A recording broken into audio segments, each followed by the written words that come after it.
చేపల పులుసంటే నచ్చనోళ్ళు కూడా ఈ రెసిపీ తిన్నారంటే మరీ అడిగేయించుకుంటారు. అలా ఉంటుంది ఈ రెసిపీ మరి. లేటెందుకు వీడియోలోకెళ్ళిపోదాం. స్టవ్ వెలిగించి ఒక పాన్ పెట్టుకొని, ఒక టేబుల్ స్పూన్ ధనియాలు, హాఫ్ టేబుల్ స్పూన్ మెంతులు, మెంతులెక్కువ వేయడం వల్ల కర్రీకి చేదనేదొస్తుంది. సో, హాఫ్ టేబుల్ స్పూన్ ఏసుకుంటే సరిపోతుంది. అలా అని స్కిప్ చేయొద్దు. మెంతులతోనే టేస్ట్ అంతా. అండ్ ఒక 3-4 ఎండుమిరపకాయలు అండ్ ఒక టేబుల్ స్పూన్ జీలకర్ర. ఇవన్నీ వేసుకొని లైట్‌గా ఫ్రై చేసుకోవాలి. ఇప్పుడు ఫ్రెష్‌గా కట్ చేసి తీసుకొచ్చిన ఈ కేజీ చేపల్ని మనం క్లీన్ చేసుకుందాం. ఫస్ట్ నార్మల్ వాటర్‌లో ఒక 2-3 టైమ్స్ క్లీన్ చేయాలండి. ఎందుకంటే ఆ బ్లడ్ అంతా ఉంటుంది కాబట్టి అదొక 2-3 టైమ్స్ క్లీన్ చేస్తేనే అప్పుడు ప్రాపర్‌గా చేపనేది క్లీన్ అవుతుంది. దాని తర్వాత ఈ క్లీన్ చేసిన చేపల్లోకి కొంచెం పసుపు, ఉప్పు ఈ 2 వేసి లైట్‌గా కలుపుకొని దాన్ని పక్కన పెట్టుకోవాలండి. లైక్ మ్యారినేట్ ఎలా చేస్తామో అలా కలుపుకొని పక్కన పెట్టుకోవాలి. బట్ ఇది మ్యారినేషన్ కోసం కాదు. తర్వాత మళ్ళీ మంచి నీళ్ళల్లో క్లీన్ జేసుకోవడానికి. అప్పుడు చేపనేది ఫ్రెష్‌గుంటుంది.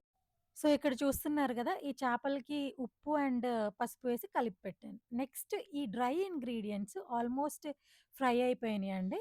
సో, ఆ ఫ్రై అయిపోయిన వాటిని మనం పక్కకు తీసి పెట్టుకోవాలి. ఇప్పుడు కర్రీలోకి ఒక టొమాటో, 2 ఆనియన్స్, ఒక 2 రెబ్బల కరివేపాకు, 4-5 పచ్చిమిర్చి, కొద్దిగా అల్లం అండ్ కొద్దిగా కొత్తిమీర. ఇవన్నీ కట్ చేసుకొని పక్కన పెట్టుకోవాలి. అండ్ మనం ఇందాక డ్రై ఇంగ్రీడియెంట్స్ ఏదైతే పక్కకు తీసుకున్నామో, దాన్ని ఒక మిక్సీ జార్‌లో వేసుకొని ఫైన్ పౌడర్ లాగా చేసుకోవాలండి. ఇక్కడ చూసారు కదా!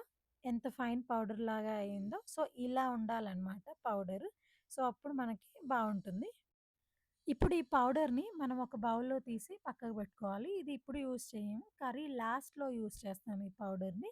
సో, దీన్ని పక్కకు పెట్టుకున్న తర్వాత అదే జార్‌లో మనం ఆల్రెడీ కట్ చేసుకున్న ఒక ఆనియన్, ఒక టొమాటో వేసుకోవాలి. ఇది గ్రేవీ కోసమండి. సో, ఇలా చేసుకుంటే గ్రేవీ అనేది బావుంటుంది. చూసారు గదా! దాన్ని నేను ఇలా పేస్ట్ చేసి పక్కకు పెట్టుకున్నాను. సో, ఇప్పుడు కర్రీలో స్టార్ట్ చేసేద్దాం. ఒక పాన్‌లో పాన్ 2 టేబుల్ పెట్టుకొని స్పూన్ ఆయిల్ ఒక వేసుకొని 2-3 చిల్లీ ఏసుకోవాలి.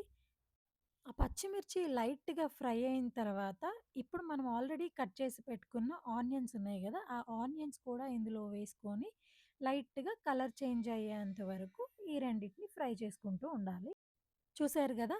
ఇప్పుడు ఆనియన్స్ అనేది లైట్‌గా కలర్ చేంజ్ అయింది. సో, ఇప్పుడు 2 రెబ్బల కరివేపాకు ఈ ఆనియన్స్‌లో వేసుకొని, దీన్ని గూడా ఒక 1-2 మినిట్స్ ఫ్రై చేసుకోవాలండి. ఈ ఫిష్ నేను ఆల్రెడీ మంచి నీళ్ళలో కడిగి పక్కన పెట్టుకున్నానండి. చూడండి ఫిష్ ఎంత ఫ్రెష్‌గా ఉందో. స్మెల్ కూడా రాదు ఇలా పసుపు అండ్ ఉప్పు వేసి కడిగి పెట్టుకుంటే. సో, మీరు గూడా ఇలానే ట్రై చేయండి. ఆల్రెడీ ఫ్రై అయిపోయిన ఆనియన్స్‌లోకి ఇప్పుడు మనం ముందుగా గ్రైండ్ చేసి పెట్టుకున్న జింజర్ గార్లిక్ పేస్ట్ ఒక 1-2 టేబుల్ స్పూన్ వేసుకోవాలండి. ఇది మార్కెట్‌లోది మాత్రం వాడొద్దు. మీరు ఫ్రెష్‌గా ప్రిపేర్ చేసుకున్న దాంతో ఈ చేపల పులుసు అనేది బావుంటుంది. సో, ఫ్రెష్‌గా ప్రిపేర్ చేసిందే యూజ్ చేయండి. చూసారా? ఈ జింజర్ గార్లిక్ పేస్ట్ అనేది లైట్‌గా ఫ్రై అయింది. అంటే పచ్చి వాసన పోయేంత వరకు ఫ్రై అయింది. కలర్ కూడా మారింది.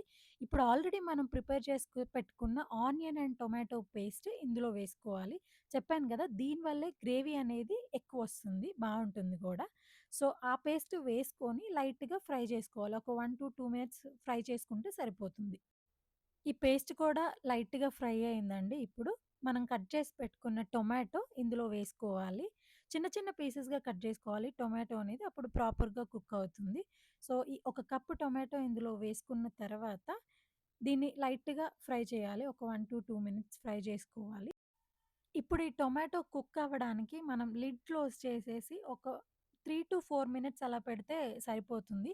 ఆ టొమాటో అనేది కొంచెం సాఫ్ట్ అయ్యేంత వరకు మనం మూత క్లోజ్ చేసి పెట్టేయాలి. చూసారు గదా! టొమాటో అంతా సాఫ్ట్ అయిపోయింది.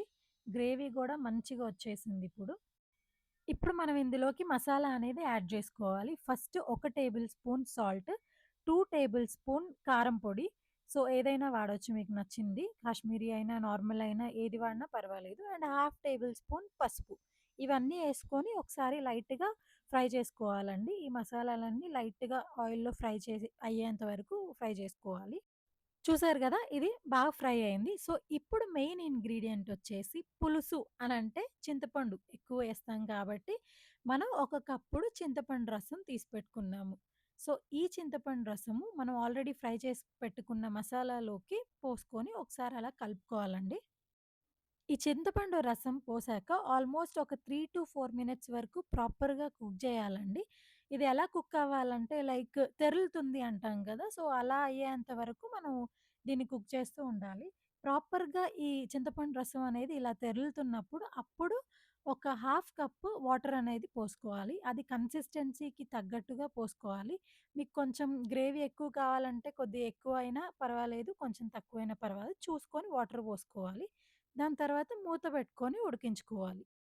చూసారు గదా! ఆల్మోస్ట్ ఒక 4-5 మినిట్స్ పట్టింది మనకి ఈ గ్రేవీ అంతా చింతపండు రసంతో ప్రాపర్‌గా కుక్ అవ్వడానికి. సో, కొంచెం టైం పడుతుంది ఇది. సో, ఇప్పుడు చూసారు గదా! ఈ గ్రేవీ అంతా చింతపండు రసంతో ప్రాపర్‌గా కుక్ అయింది. సో, ఇప్పుడు మనం ఆల్రెడీ క్లీన్ చేసుకొని పెట్టుకున్న ఫిష్‌ని తీసుకొని ఒక్కొక్కటిగా ఈ గ్రేవీలోకి వేసుకోవాలండి. ఒక్కసారి ఫిష్ ఆ గ్రేవీలోకి వేసిన తర్వాత, దాని తర్వాత గెరిటనేది మాత్రం అస్సలు పెట్టకూడదండి. ఎందుకంటే, చాప ముక్క ఈజీగా చెరిగిపోతుంది. సో, అందుకనేసి మనం గెరిట అస్సలు యూజ్ చేయగూడదు. ఇప్పుడు ఈ చేప ముక్కలన్నీ ఈ గ్రేవీలోకి నేను వేసేసుకున్నానండి. మీరు కుదిరితే పెద్ద కడాయి తీసుకోండి. నేనిక్కడ చిన్నది తీసుకున్నాను. అండ్ లాస్ట్‌లో ఈ మసాలా మనం ఆల్రెడీ ఫ్రై చేసి పెట్టుకొని, గ్రైండ్ చేసుకొని పెట్టుకున్న ఈ డ్రై ఇంగ్రీడియెంట్స్ మసాలా అనేది చేపల్లోకి వేసుకోవాలండి.